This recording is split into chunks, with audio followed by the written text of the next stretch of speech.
This is the swing arm from a 1983 R100RS, and I'm going to remove the swing arm bearings because I'm going to have this powder coated. I've already removed the drive shaft, so the next step is to get the bearings out.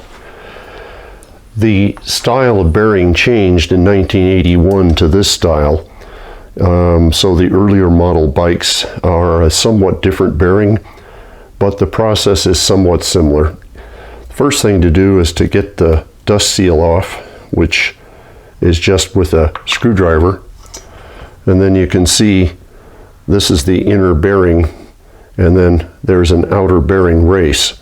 So I'm going to be removing the inner and outer bearings. I bought a blind bearing race puller set for a little less than $60, and I need that in order to get the inner race out. It can also be used to remove the outer race, or I can use my CycleWorks swing arm and wheel bearing puller to remove the outer race. I'll show you how I do it with both. So the way this works is there's a rod that pushes itself in, and as it goes in, it opens up the bottom, like I said, so that it'll fit up under the bearing. So I'm going to install that inside the center of the race and then tighten this up until it's underneath it, like that. So I got that all set up. Now I'm going to attach the slide hammer. Just screws on here, and then it has a weight that slides up, and it's that impact that will pop the bearing inner race out. So I've got that in there. There we go. So I've got the race loose, and apparently it's this bottom edge here that catches up under the inner race catches up under the outer. Now inside you can see there's grease, but hopefully you can also see that there's some very strong vertical lines in the outer race. They've been pounded pretty hard, so it's good I'm replacing them. I imagine they were rather notchy. That deformation of that outer race is called Brinelling.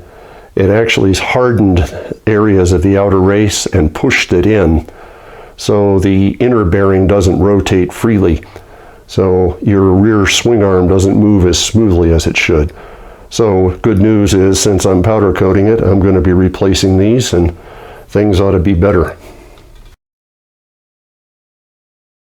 I have two different tools for removing that outer race, and I'm going to show the use of the one that came out of the kit I bought with that expanding arbor, and I used one of the smaller ones to remove the inner race, but this is a bigger one that'll fit the outer race. Now I need a lot more mechanical advantage because that race is in there tight. So what happens is the arbor screws in to this center bolt, and then you tighten up this nut, and that pulls the whole thing up, which takes the outer race along with it. So that's a much stronger puller than the slide hammer, which probably wouldn't ever get that race out of there. Now these 2 feet have to have something to press on, and that's a bit of a problem because there's really nothing around the tubing that the outer race fits in for those feet to grab onto. So I solved that problem by going to my Ace Hardware. I picked up a very large flat washer, about 4 to 5 millimeter thick.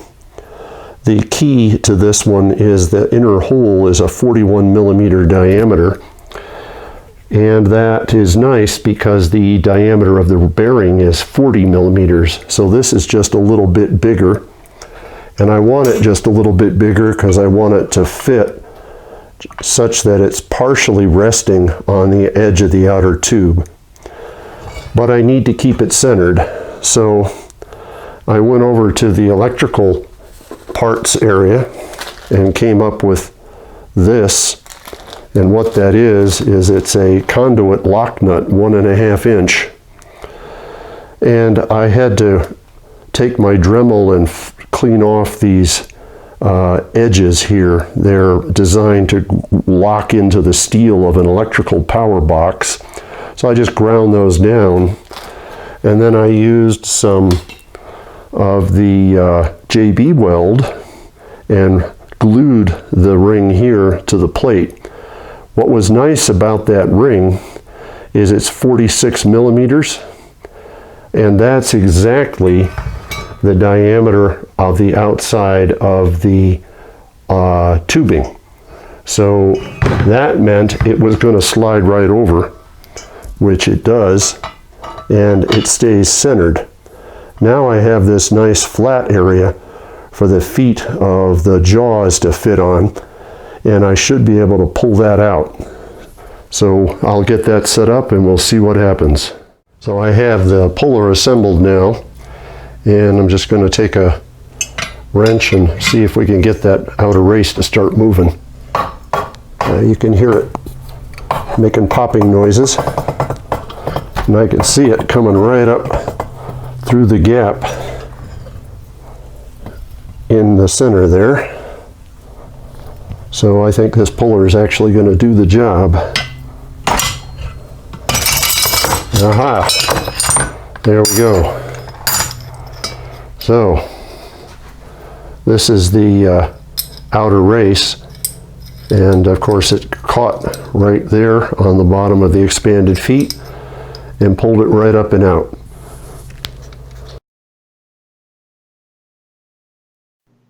Here's some more detail about how I made the collar for the pulling the outer race.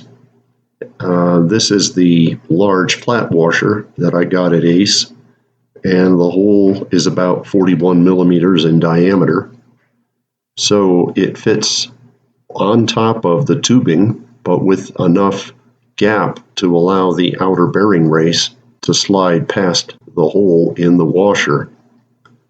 The second part is a lock nut for conduit boxes to secure conduit into an electrical box.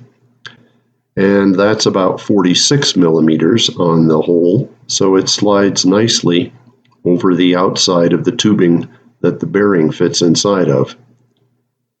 The tabs on that nut have feet on the bottom to help lock it into the sheet metal of a box.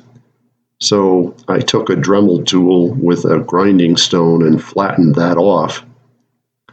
To attach the nut, I used JB weld, and I started with just a little bit on each of the tabs. I used a 2 millimeter Allen to try to get the nut evenly centered around the hole in the washer. And then when I finished, I filled in all the way around the edge with JB weld to secure it tightly. This is the other race puller set I have, which I got from CycleWorks, and like many of their tools, it's a very clever design.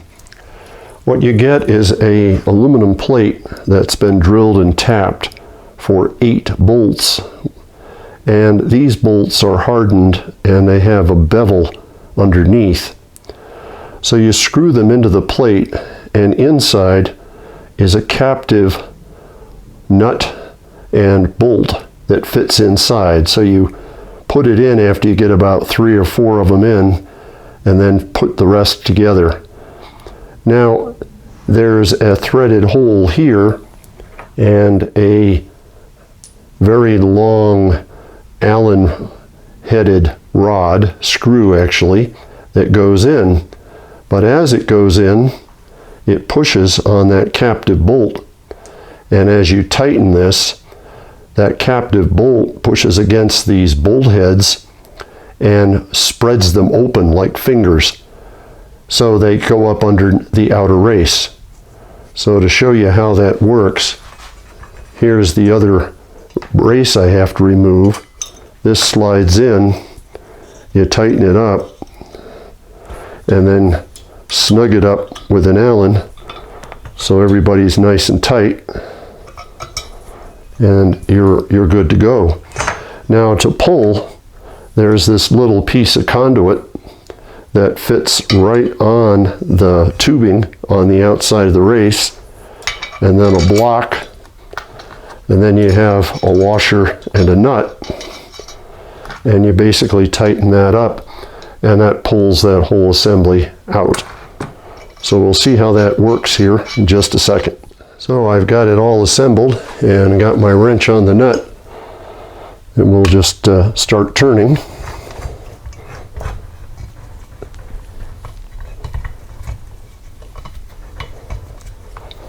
And eventually that race should pop free. Yeah, it's getting easier. There we are. Now there's a little grease plate that's on this side of the swing arm, and I actually caught that as well. So let me see if I can show you how that all goes together.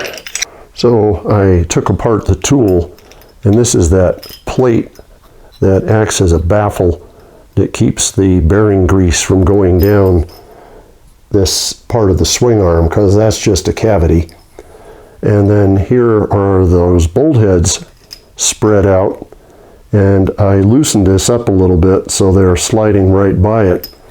I'm going to tighten it up so you can see it doesn't take a lot for them to grab. And now they're catching the very bottom of the race, and that's what pulls it out. So that's the second race, and you can see it's pretty Bernelled too. While I have that out of here, I wanted to make it a little more clear.